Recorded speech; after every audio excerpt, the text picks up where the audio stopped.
morning everyone, welcome to our channel. This is our Mentor Me channel. এই চ্যানেলটা আমরা basically open up করেছি আপাতত যে এক্সামিনেশনগুলো আসছে আমাদের চাকরির জন্য, বিশেষ করে ফুড এসআই বা পিএসসি মিসলেনিয়াস যেগুলো আসছে সেই ধরনের যে পরীক্ষাগুলো হচ্ছে তার উপরে কিছু টপিক আমরা ডিসকাস করব। যে টপিকগুলো আমরা জানি যে প্রত্যেকটা পরীক্ষার ক্ষেত্রে ভীষণ ইম্পর্টেন্ট, প্রত্যেকটা পরীক্ষার ক্ষেত্রে আসে, কিন্তু মাঝে মধ্যেই আমরা পাজল হয়ে যাই বা অনেক সময় আমাদের মনে রাখতে ভীষণ অসুবিধা হয়। সেই বিষয়গুলোকে যে কিভাবে আমরা আরো সহজভাবে মনে রাখতে পারি সেই প্রসেসটা আমরা এখানে শিখব। ঠিক আছে, আমরা জানি সবারই ভয় হচ্ছে গণিত বা ম্যাথমেটিক্স, সেই ভয়টাকে আজকে কাটাবার একটা ছোট্ট ট্রিক্স আমরা অ্যাপ্লাই করব। সেইখানে ফার্স্টেই আমরা যেটা করব হচ্ছে পাটিগণিত। পাটিগণিত আমরা সবাই জানি আমাদের ভীষণ সমস্যা হয়, ভীষণ কঠিন, ভীষণ জটিল, আদতেই কিন্তু তা নয়। এই কঠিন আর জটিলটাকে সরল কি করে করা যায় তারই একটা ছোট্ট ট্রিক্স আজকে আমরা পড়বো। ঠিক আছে, তাহলে আজকে টপিক হচ্ছে শতকরা বা পার্সেন্টেজ। এই পার্সেন্টেজের অঙ্ক আমরা দেখে থাকি যে প্রত্যেকটা পরীক্ষায় এসে থাকে, প্রত্যেকটা পরীক্ষায় ঘুরিয়ে পেঁচিয়ে এভাবে ওভাবে অনেক কিছু ভাবে, কিন্তু সেই শতকরার যে একটা অঙ্ক, যে ধরনের একটা টাইপ আমরা এখানে একটা ধরন করছি, সেই টাইপটাকে আমরা বেস করে চেষ্টা করব যে ওই পাটিগণিতটাকে কোনো বীজগণিত ফর্মুলাতে ফেলা যায় কিনা। সেই ফর্মুলাতে ফেলে সেই ফর্মুলাটুকু যদি আমরা মনে রাখতে পারি তাহলে আমরা কি করব, দেখবো যে খুব সহজে যে কোনো আমরা শতকরার পাটিগণিত অঙ্কগুলোকে চটজলদি করে দিতে পারছি, যেটা আমাদের টাইম ম্যানেজমেন্টের ক্ষেত্রে ভীষণ ভীষণ উপকারী। তাহলে ফার্স্টে আমরা আজকে একটা করছি শতকরা বা পার্সেন্টেজের অঙ্ক। আজকের অঙ্কটা আমরা আজকে একবার আমি একটা জাস্ট এক্সাম্পল নিয়েছি, সেই অঙ্কটা দেখে নিচ্ছি, পড়ে দিচ্ছি। একটি শ্রেণীকে এ ও বি দুটি সেকশনে ভাগ করা হলো। এ সেকশনে 20টি ছাত্রের পাশের হার হচ্ছে 80% এবং বি সেকশনের 30টি ছাত্রের পাশের হার হলো 70%। আমাদের বার করতে হবে উভয় সেকশনের পাশের হার কত। এবার আমি তোমাদেরকে যেটা বোঝাবো সেটা হচ্ছে স্টেপ বাই স্টেপ। তো ফার্স্টে আমরা করবো যেটা অ্যাকচুয়াল মেথড বা বলতে পারি আমরা ক্লাসিক যে মেথডটা, সেই মেথডটা দিয়ে যেটা আমরা শিখে এসেছি, যেটা আমরা পড়ে এসেছি। তাহলে ফার্স্টে আমরা যেটা করি, আমরা এখানে যে এ সেকশনে ছাত্রের সংখ্যা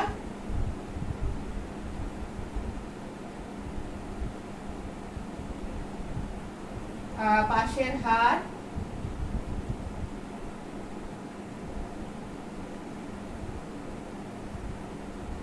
ছাত্র পাস করেছে।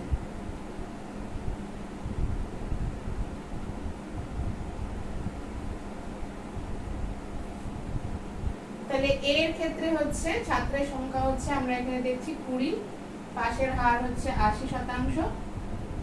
এবার ছাত্রের পাশের হারের ক্ষেত্রে আমরা কি করি, 20 × 80%, মানে এটা আমরা বার করতে পারি, তোমরা মুখোমুখি করতে পারো বা 100 বাই করেও করতে পারো, যাই হোক না কেন এটা আসবে 16। ঠিক আছে, সেকশন বি এর ক্ষেত্রে কি হচ্ছে, 30 জন ছাত্র, পাশের হার হচ্ছে আমার 70%। তাহলে এখানে আসছে আমার 30 × 70% ইকুয়াল টু 21 জন। তাহলে এ সেকশনে ছাত্র পাস করেছে 16 জন, বি সেকশনে ছাত্র পাস করেছে 21 জন। ঠিক আছে, তাহলে উভয় সেকশনের পাশের হার কত, তাহলে উভয় সেকশনে তাহলে এ প্লাস বি পাশের হার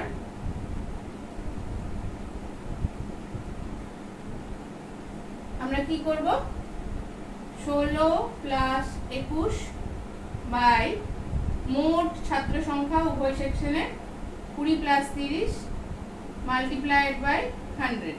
তাই তো, এটাই আমাদের ক্লাসিক্যাল মেথড, এইভাবে আমরা করে এসেছি, শিখে এসেছি। তাহলে এটাকে আমরা করে দিতে পারি হচ্ছে তোমার 3 × 37 আর এখানে 50 × 100 74%। এটা হচ্ছে আমাদের টোটাল উত্তর, মানে হচ্ছে 74%, এটাই আমাদের উত্তর। ঠিক আছে, এবারে এত বড় প্রসেসটাতে না গিয়ে এটাকে খুব ছোট্ট ভাবে করার একটা চেষ্টা করছি। আমি আপাতত মুছছি না এটাকে। ধরো আমি ধরছি এখানে ছাত্রের সংখ্যা সমান x, সেকশন বি এর ক্ষেত্রে y। ঠিক আছে, পাশের হার, এখানে পাশের হার আছে, আমি এখানে কি করছি, শুধু 80টাকে ধরছি আমি p, শুধু 80, পার্সেন্টেজটা নয় কিন্তু, আর শুধু 70টাকে আমি ধরছি এখানে কিউ। ঠিক আছে, পার্সেন্টেজটাকে আমার ধরার প্রয়োজন নেই, সেটা আমি পরে তোমাদের ব্যাখ্যা করব।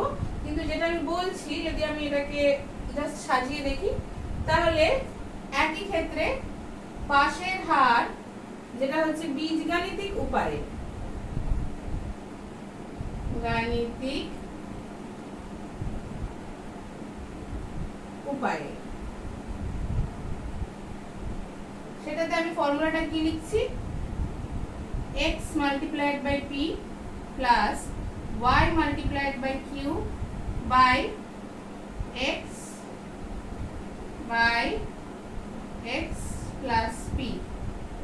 এখানে কিন্তু আমি কোনো 100 অ্যাপ্লাই করিনি, যেটা আমরা এখানে 100টা অ্যাপ্লাই করেছি। উপরন্তু আমি 100টা নিয়েও নি, দেখি কি হয়। আমি এবার এখানে পরপর বসাচ্ছি, দেখে নাও। x মানে হচ্ছে 20,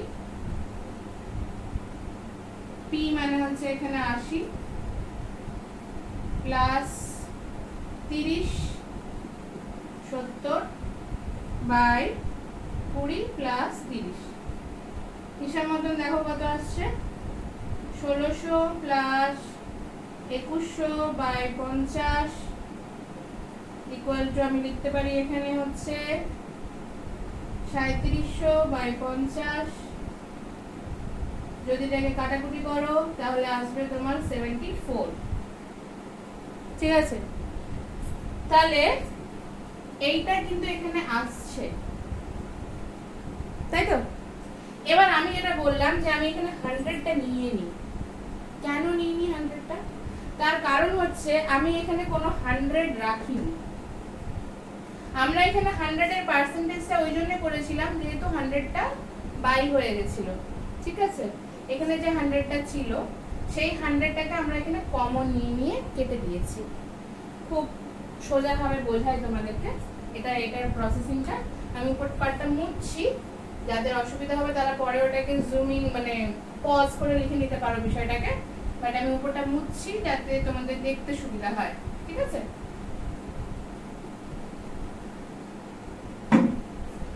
আচ্ছা সাপোজ ধরো যদি আমি পার্সেন্টেজটা নিতাম, আর কেন নিই, তাহলে যদি আমি p সমান ধরতাম যে 80%, তাহলে x এর জন্য আমি কি লিখতাম, x multiplied by 80 by 100 plus y multiplied by 70 by 100 by 20 plus 30 into 100।